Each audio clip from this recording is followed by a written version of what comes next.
Welcome to the Ras Granth Parayan, and today we'll take the revision of Gandhak. So, along with Guruji, Dr. Praveen will participate and they'll recite the full line. I'm sharing the screen. Let's begin. Shri Guru Pyo Namaha.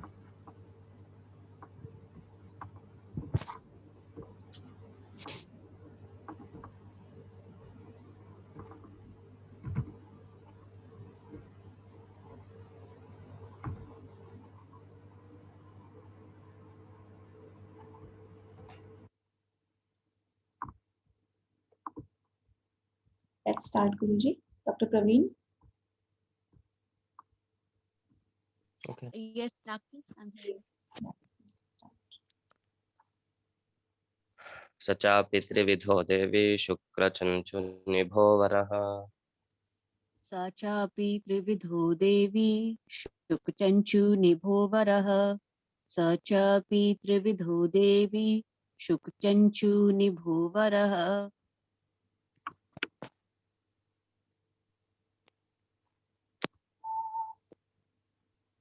मध्यमः पीतवर्णस्यात् शुक्लवर्णोद्धमस्मृतः मध्यमः पीतवर्णः स्यात् शुक्लवर्णो अधमः स्मृतः मध्यमः पीतवर्णः स्यात् शुक्लवर्णो अधमः स्मृतः चतुर्धा गन्धको ज्ञेयो वर्णैः श्वेतादिभिः खलु चतुर्धा गन्धको ज्ञेयो वर्णैः श्वेतादिभिः खलु चतुर्धा गन्धको ज्ञेयो वर्णैः श्वेतादिभिः खलु श्वेतोऽत्र प्रोक्तो लेपने लोहमारणे श्वेतोऽत्र खटिका प्रोक्तो लेपने लोहमारणे श्वेतोऽत्र खटिका प्रोक्तो लेपने लोहमारणे तथा चामलसारस्याद्यौ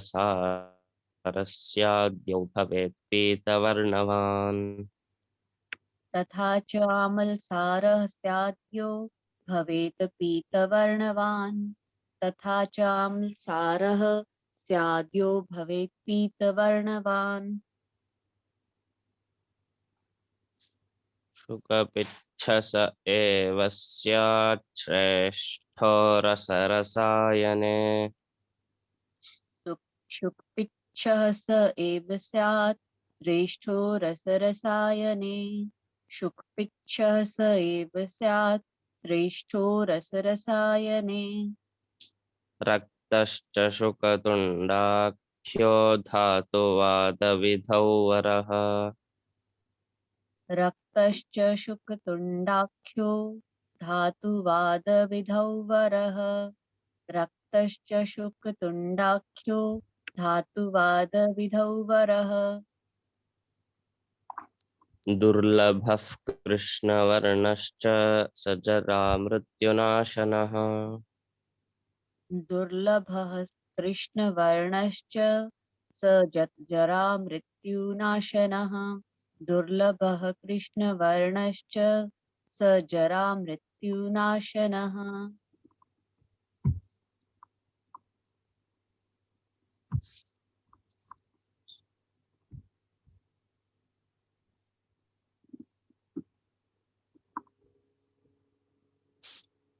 गन्धाश्मातिरसायनः सुमधुरः पाके कटुष्णो मतः गन्धाश्मतिरसायनः सुमधुरः पाके कटुष्णो मतः गन्धाश्मतिरसायनः सुमधुरः पाके कटुष्णो मतः कण्डूकुष्ठविसर्पदद्रदलनो दद्रुदलनो दीप्तानलः पाञ्जनः कण्डूकुष्ठविसर्पदद्रु दलनो दीप्तानलः पाचनः कण्डूकुष्ठविसर्पदद्रु दलनो दीप्तानलः पाचनः आमोन्मोचनशोषणो विषहरः श्रुतेन्द्रवीर्यप्रदः आमोन्मोचन शोषणो विषहरः सुतेन्द्रवीर्यप्रदः आमोन्मोचन शोषणो विषहरः सुतेन्द्रवीर्यप्रदः गौरीपुष्पभवस्तथा कृमिहरः सत्त्वात्मकः सूतजित् गौरीपुष्पभवस्तथा कृमिहरः सत्त्वात्मकः सूतजित् गौरीपुष्पभवस्तथा कृमिहरः सत्त्वात्मकः सूतजित् बलिना सेवितः पूर्वे प्रभूतबलहेतवै बलिना सेवितः पूर्वे प्रभूतबलहेतवे बलिना सेवितः पूर्वे प्रभूतबलहेतवे वासुकिं कर्षस्तस्य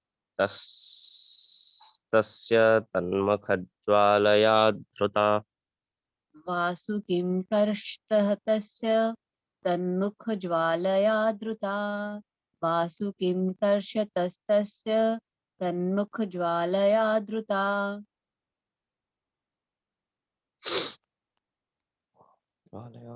वसा गन्धकगन्धाढ्या सर्वतो निःसृतातनाः वसा गन्धकगन्धाढ्य सर्वतो निःसृतातनाः वसा गन्धकगन्धाढ्य सर्वतो निःसृतातनाः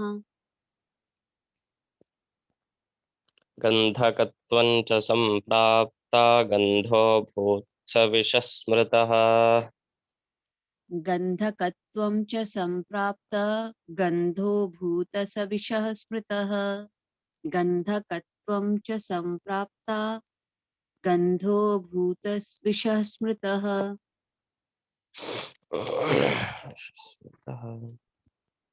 तस्माद्वलिवसेत्युक्तो गन्धकोऽतिमनोहरः तस्माद्वलिवसेत्युक्तो गन्धकोऽतिमनोहरः तस्माद्वलिवसेत्युक्तो गन्धकोऽतिमनोहरः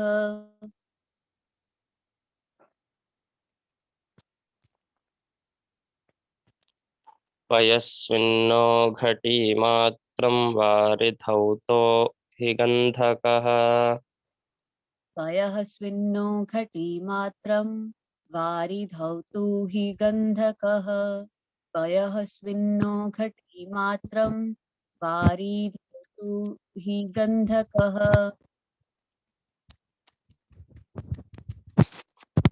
गन्धकः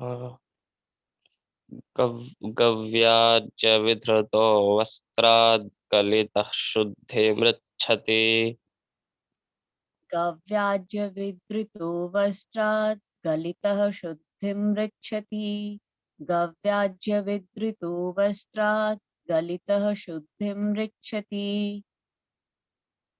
एवं संशोधितः सोऽयं पाषाणान्नम्बरे त्यजेत् एवं संशोधितः सोऽयं पाषाणानम्बरे त्यजेत् एवं संशोधितः सोऽयं पाषाणान् अम्बरे त्यजेत्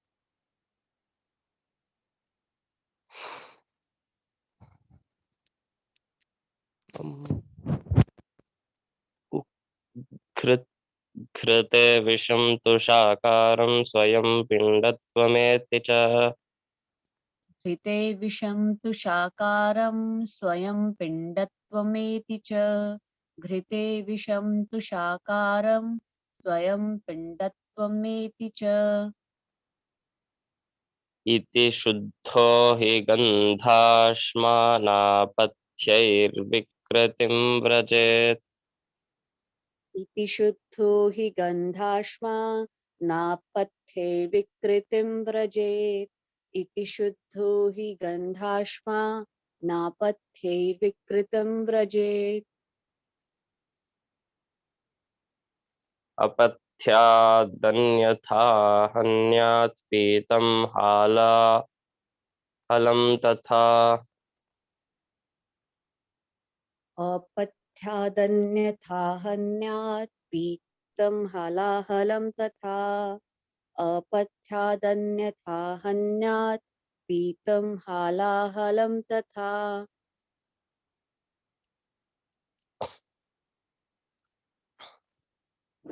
गन्धकोद्रावितो भृङ्गरसे क्षिप्तो विशुध्यते गन्धको द्रावितो भृङ्गरसे क्षिप्तो विशुध्यति गन्धको द्रावितो भृङ्गरसे क्षिप्तो विशुध्यति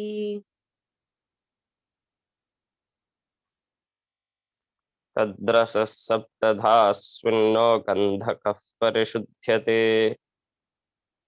तत्र सः सप्तधास्विन्नो गन्धकः परिशुध्यति तत्र सः सप्तधास्विन्नो गन्धकः परिशुध्यति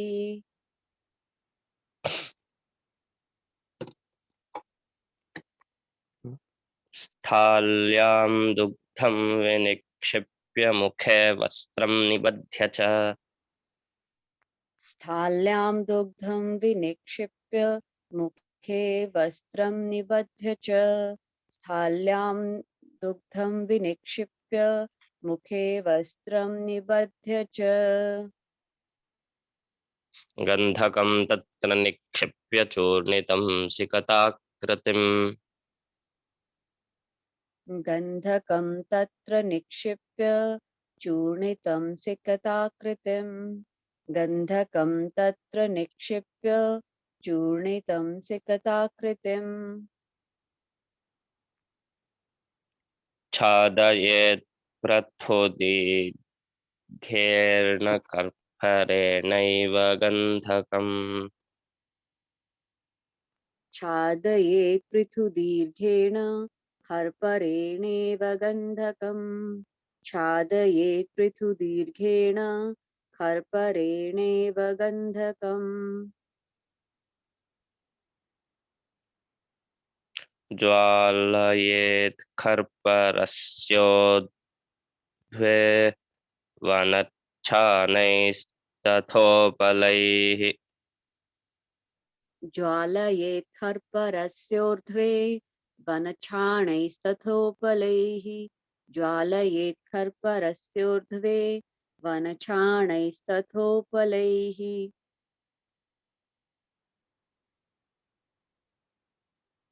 दुग्धे निपतितो गन्धो गलितः परिशुध्यते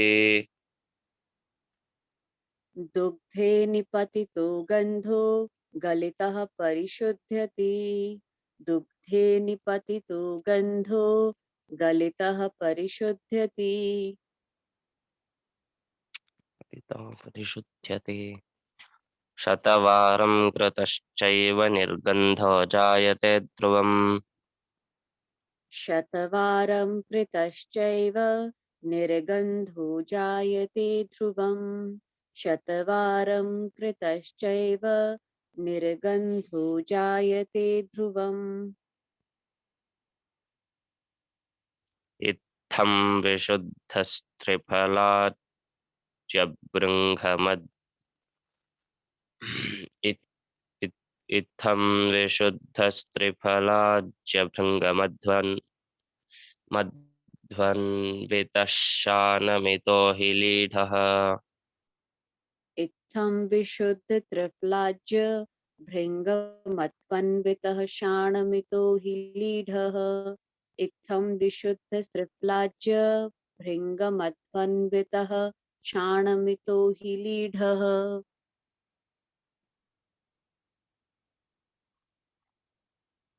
गृध्राक्षेतुल्यं कुरुते क्षियुग्मं करोति रोगोज्भिक्तदीर्घमायुः गृध्राक्षितुल्यं कुरुते अक्षियुग्मं करोति रोगोजितदीर्घमायुः गृध्राक्षितुल्यं कुरुते अक्षियुग्मं करोति रोगोचित दीर्घमायुः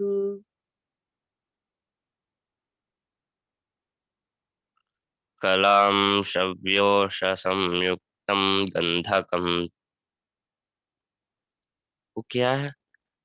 श्लक्षण चूर्ण श्लक्षण चूर्णितम।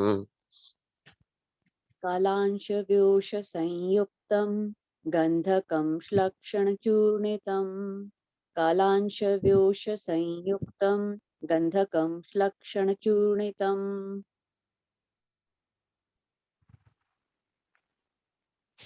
श्लक्षण चूर्ण संहिता। अरत्नेमात्रे वस्त्रे प्रकीर्य विवेष्ट्य तत्। अरत्निमात्रे वस्त्रे तद्विप्रकीर्य विवेश्य तत् अरत्निमात्रे वस्त्रे तद्विप्रकीर्य विवेश्य तत्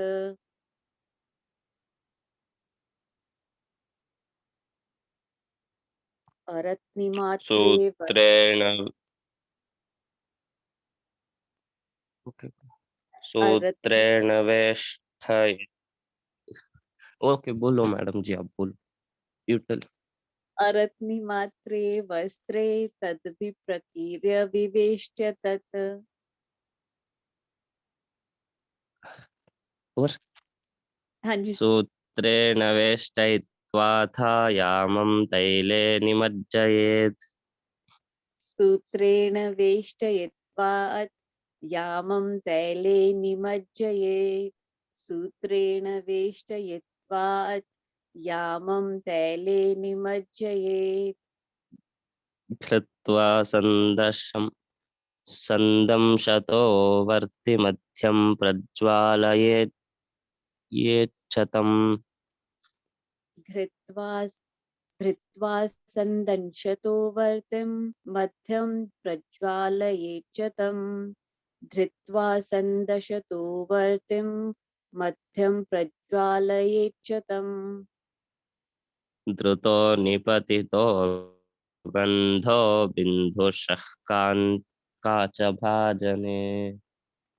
द्रुतो निपतितो गन्धो बिन्दुशः काचभाजने द्रुतो निपतितो गन्धो बिन्दुशः काचभाजने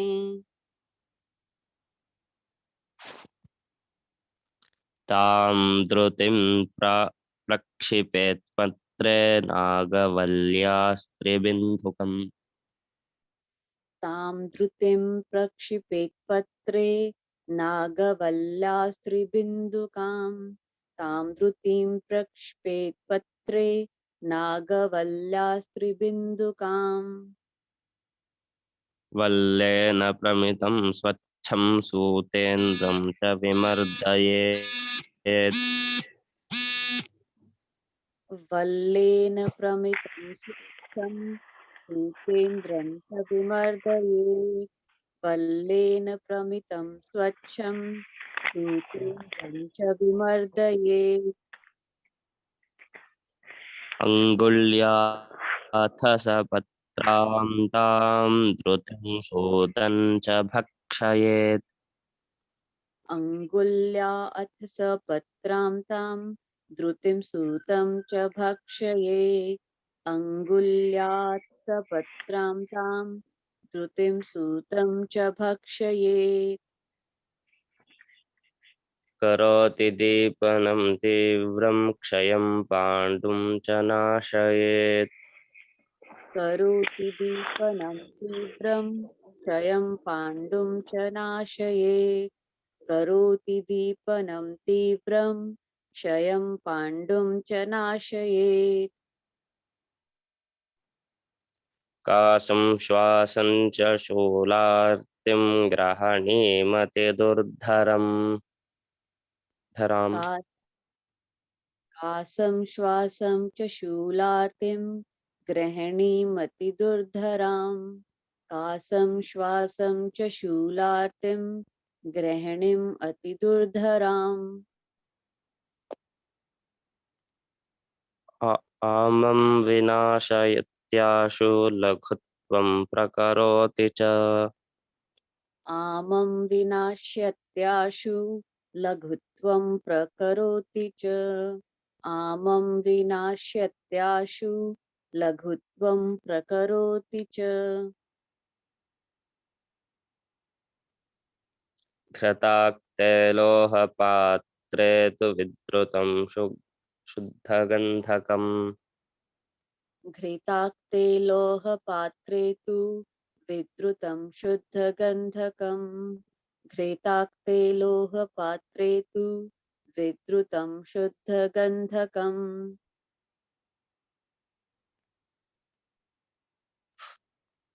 घृताक्तदर्विकाक्षिप्तं द्विनिष्कप्रमितं भजेत्। घृताक्तदर्विकाक्षिप्तं द्विनिष्कप्रमितं भजेत्। घृताक्तदर्विकाक्षिप्तं द्विनिष्कप्रमितं भजेत्।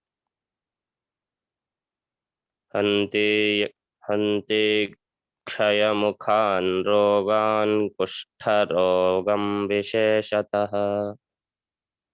हन्ति क्षयमुखान् रोगान् कुष्ठरोगं विशेषतः। हन्ति क्षयमुखान् रोगान् कुष्ठरोगं विशेषतः।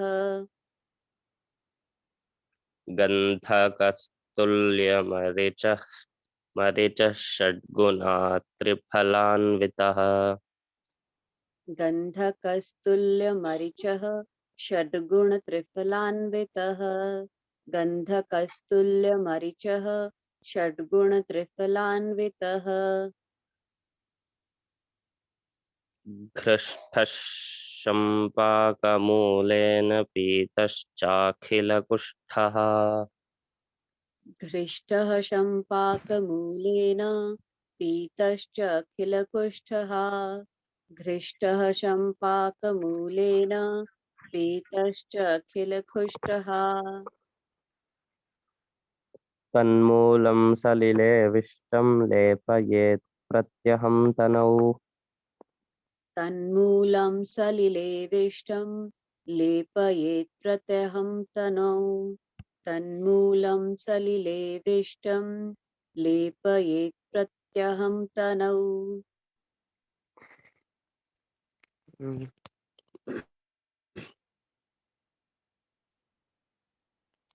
दृष्टप्रत्यययोगोऽयं सर्वत्राप्रतिवीर्यवान्। दृष्टप्रत्यययोगोऽयं सर्वत्र प्रतिवीर्यवान्। दृष्टप्रत्यययोगोऽयं सर्वत्र प्रतिवीर्यवान्।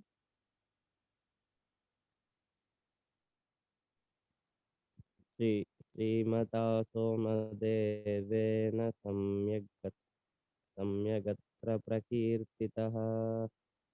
श्रीमता सोमदेवेन सम्यग् अत्र प्रकीर्तितः। श्रीमता सोमदेवेन सम्यग् अत्र प्रकीर्तितः। क्षाराम्लतैलसौवीरविदाहिद्विदलं तथा। क्षाराम्लतैलसौवीर विदाहि द्विदलं तथा।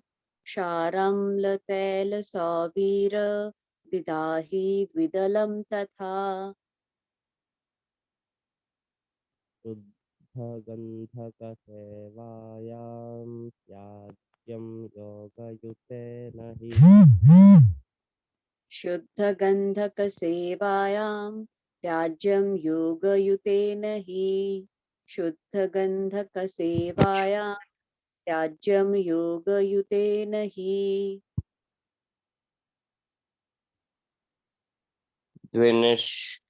द्विनिष्कप्रमितं गन्धं पिष्ट्वा तैलेन संयुतं।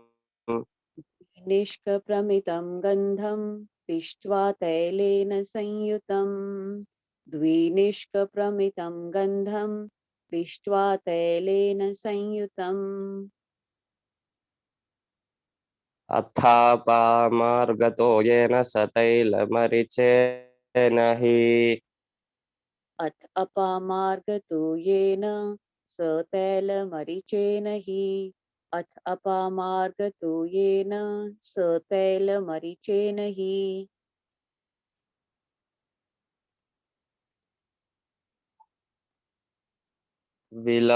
विलिप्य सकलं देहं तिष्ठेद्धर्मे ततः परम् विलिप्य सकलं देहं तिष्ठेद् घर्मे ततः परम् विलिप्य सकलं देहं तिष्ठेद् घर्मे ततः परम्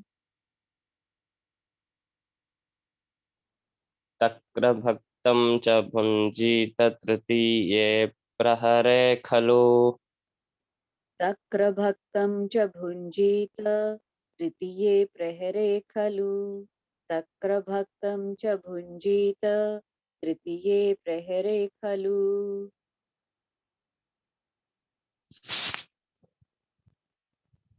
भजेद्रात्रौ तथा वह्निं सुमथाया तथा प्रगे भजेद्रात्रौ तथा वह्निं समुत्थाय तथा प्रगे भजेद्रात्रौ तथा वह्निं समुत्थाय तथा प्रगे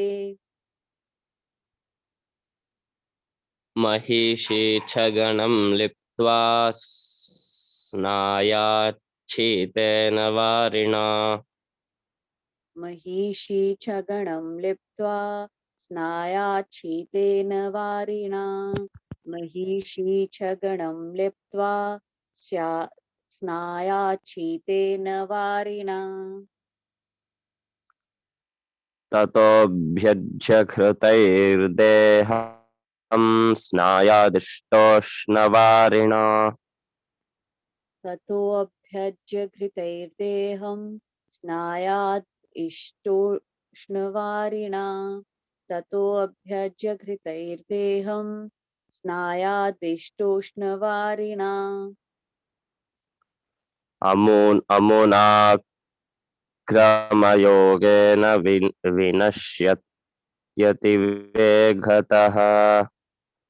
अमुना क्रमयोगेन विनश्यत्यतिवेगतः अमुना क्रमयोगेन विनश्यत्यतिवेगतः दुर्जया बहुकालीना सुनिश्चितम् दुर्जया बहुकालीना पामाकण्डुः सुनिश्चितम् दुर्जया बहुकालीना पामाकण्डुः सुनिश्चितम्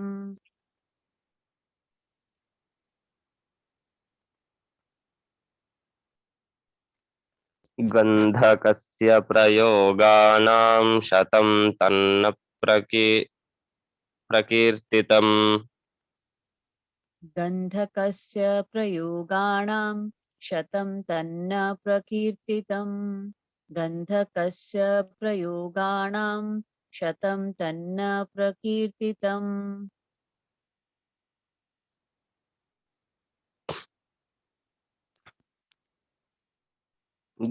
ग्रन्थविस्तारभीतेन सोमदेवेन भूभुजा ग्रन्थविस्तारभीतेन सोमदेवेन भूभुजा ग्रन्थविस्तारभीतेन सोमदेवेन भूभुजा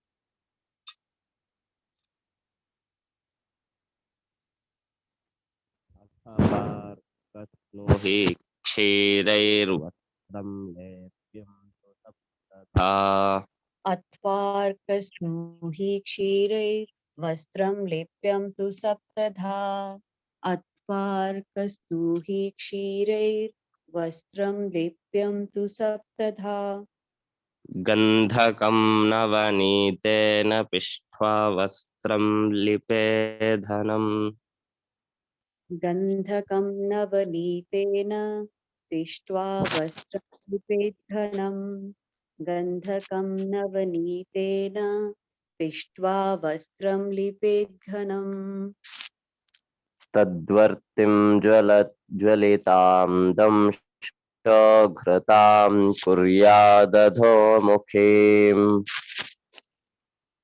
तद्वर्तिं ज्वलितां दंशे घृतां कुर्यादधोमुखीम् तद्वर्तिं ज्वलितां दंशे घृतां कुर्यादधोमुखीम्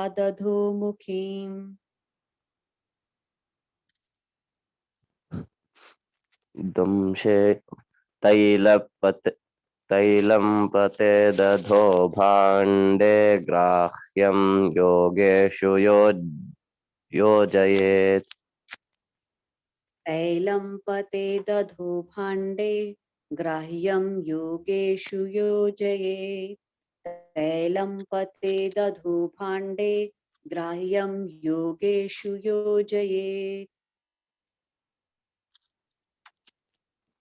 शुद्धगन्धो हरेद्रोगान् कुष्ठमृत्युजरादिकान्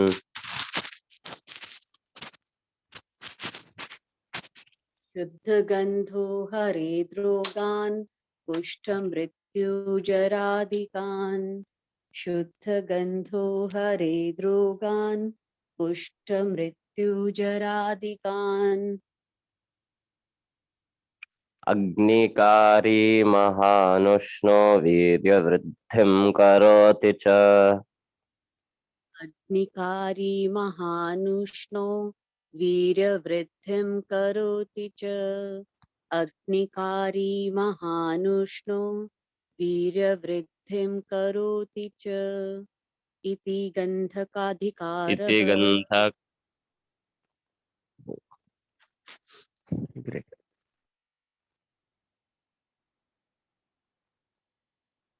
Okay, with this we stop here. We have completed the revision part of Gandhar, and tomorrow onwards we will start Garrick. Thank you, Guruji. Thank you all participants for joining and making this a successful move. Thank you all. Have a nice day.